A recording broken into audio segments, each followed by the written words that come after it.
여러분 상상해 봅시다. 어느 날 갑자기 현금 100억 원이 여러분 계좌에 들어왔습니다. 아침에 눈을 뜨자마자 은행 앱을 켜는데 0이 줄줄이 붙은 잔액이 눈앞에 펼쳐집니다.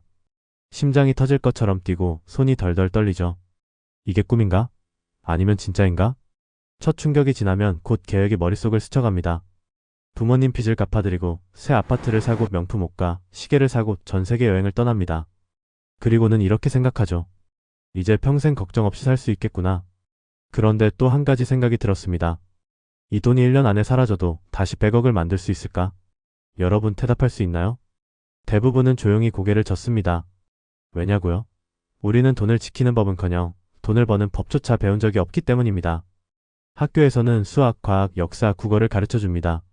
하지만 돈에 대해서는 침묵합니다. 그저 좋은 대학 가서 좋은 직장 들어가라는 말만 반복하죠.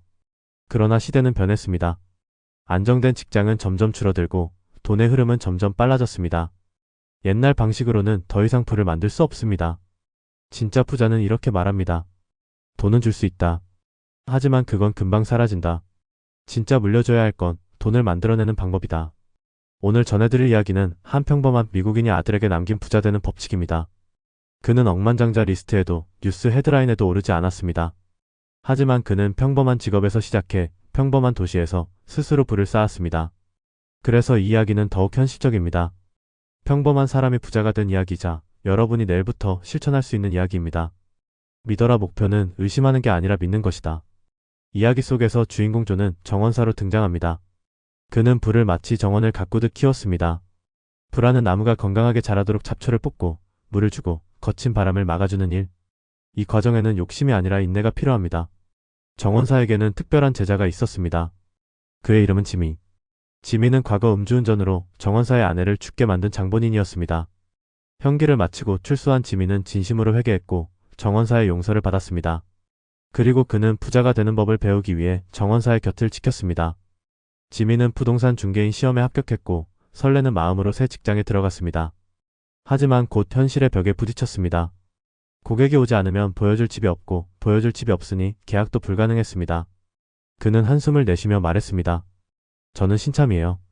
아무리 열심히 해도 고객이 오지 않으면 할 수 있는 게 없어요. 정원사는 지미를 똑바로 바라보며 조용히 말했습니다.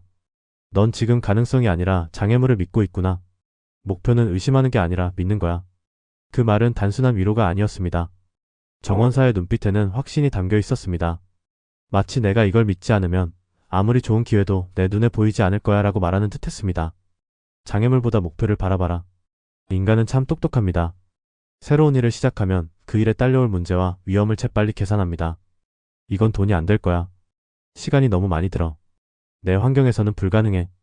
그리고 그 부정적인 계산이 목표보다 더 커집니다. 지미도 그랬습니다. 처음에는 내가 부동산으로 성공할 거야 라는 부푼 꿈을 안고 있었지만 곧 고객이 오지 않는다는 현실적인 문제 앞에서 의지가 꺾였습니다. 정원사는 다시 말했습니다. 장애물을 바라보면 인생은 장애물로 가득 찬다. 목표를 바라보면 인생은 길로 가득 찬다. 마르쿠스 아우렐리우스의 말처럼 인생은 우리가 생각하는 대로 만들어집니다. 장애물에 집중하면 인생은 장애물 투성이가 되고 가능성에 집중하면 기회가 보입니다. 정원사는 지미에게 매일 목표를 상상하고 그것이 이미 이루어진 것처럼 감사하라고 했습니다. 아직 이루어지지도 않은 일에 감사하라니 처음엔 말도 안 된다고 생각했습니다. 하지만 정원사는 단호했습니다. 감사는 의심을 차단하고 행동을 목표에 맞추게 만든다. 그제야 지미는 깨달았습니다. 목표가 클수록 장애물도 크지만 그만큼 보상도 크다는 것을. 집중하라. 시간은 최고의 재산. 여기 또 다른 인물 제러드가 있습니다. 그는 늘 난 더 나은 삶을 원한다고 말했습니다. 하지만 실제 행동은 달랐습니다. 새 여자친구와 술을 마시고 주말이면 게임과 유흥에 빠져 살았습니다. 그의 하루는 목표가 아닌 즉각적인 즐거움으로 가득 차 있었습니다. 결국 그는 음주운전으로 체포되었습니다. 구치소로 그를 데리러 온 정원사에게 제러드는 말했습니다. 저도 열심히 살고 있어요.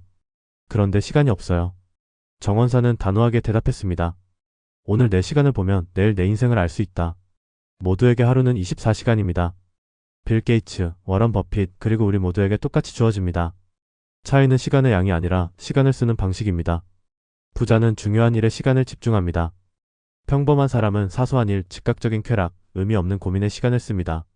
정원사는 이렇게 말했습니다. 내가 정말 원한다면 지금 즐거움과 맞바꿔라. 진짜 원하는 것과 당장 원하는 것을 맞바꿔라. 부자가 되기 위해선 반드시 희생이 필요합니다. 여가 시간을 줄이고 당장의 편안함을 포기해야 합니다. 그 대가를 치르지 않고 결과만 바라는 건 도둑과 다를 바 없습니다. 여러분이 꿈꾸는 미래는 공짜로 오지 않습니다. 믿음 없이 행동만 하는 것도, 행동 없이 믿기만 하는 것도 소용없습니다. 믿음과 집중, 두 가지가 함께 움직일 때 비로소 결과가 만들어집니다. 오늘 전한 두 가지 법칙을 기억하세요. 1. 믿어라. 목표를 의심하지 말고 이미 이루어진 것처럼 행동하라. 2. 집중하라. 진짜 원하는 것에 시간과 에너지를 쏟아라. 이제 선택의 순간입니다. 평범함에 안주할 것인지, 특별함을 위해 대가를 치를 것인지. 그 선택은 오늘의 하루, 지금의 선택 속에 이미 담겨 있습니다. 그리고 이 결정을 내린 사람만이 미래에 이렇게 말할 수 있습니다. 나는 부자가 되는 법을 안다.